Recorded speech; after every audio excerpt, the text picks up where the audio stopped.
పార్లమెంట్లో doctor BR Ambedkar ను అవమానిస్తూ వ్యాఖ్యలు చేసిన కేంద్ర హోంమంత్రి అమిత్ షా విజయవాడ పర్యటనను వ్యతిరేకిస్తూ వామపక్షాల పార్టీల రాష్ట్ర పిలుపు మేరకు ఆదివారం ఏలూరులోని సిపిఎం సిపిఐ న్యూ డెమోక్రసీ పార్టీల ఆధ్వర్యంలో అమిత్ షా గో బ్యాక్ అంటూ నిరసన కార్యక్రమం నిర్వహించారు.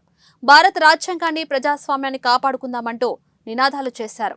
ఈ సందర్భంగా సిపిఎం జిల్లా కార్యదర్శి ఏ రవి, సిపిఐ న్యూ డెమోక్రసీ నగర కార్యదర్శి బద్దా వెంకట్రావు, పౌర హక్కుల సంఘం రాష్ట్ర ఉపాధ్యక్షులు నంబూరు శ్రీమన్నారాయణ, సిపిఎం జిల్లా కార్యదర్శి వర్గ సభ్యులు కె శ్రీనివాస్ మాట్లాడుతూ పార్లమెంట్ సాక్షిగా భారత రాజ్యాంగ నిర్మాత డాక్టర్ బిఆర్ అంబేద్కర్ ను అవమానపరిచిన కేంద్ర హోంశాఖ మంత్రి అమిత్ షా క్షమాపణ చెప్పి తన పదవికి రాజీనామా చేయాలని, లేకుంటే కేంద్ర మంత్రివర్గం నుండి బర్తరఫ్ చేయాలని డిమాండ్ చేశారు.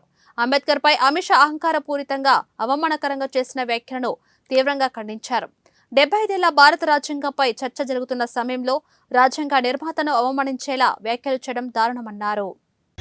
కార్యదర్శి సిపిఎం ఏలూరు ఈరోజు వామపక్ష పార్టీల ఆధ్వర్యంలో కేంద్ర హోంమంత్రి అమిత్ షా ఆంధ్ర పర్యటనకు వస్తున్నటువంటి నేపథ్యంలో రావద్దు రావద్దు అమిత్ షా ఆంధ్రాలో అడుగు పెట్టొద్దు అనేటటువంటి నినాదంతో నిరసన కార్యక్రమం చేపడుతున్నాం. ప్రజాస్వామ్యంలో కొన్ని రాజ్యాంగ హక్కులు ఉన్నాయి. ఆ రాజ్యాంగ హక్కులు కల్పించి ఆ రాజ్యాంగ హక్కులను రచించినటువంటి డాక్టర్ బిఆర్ అంబేద్కర్ని ప్రజల చేత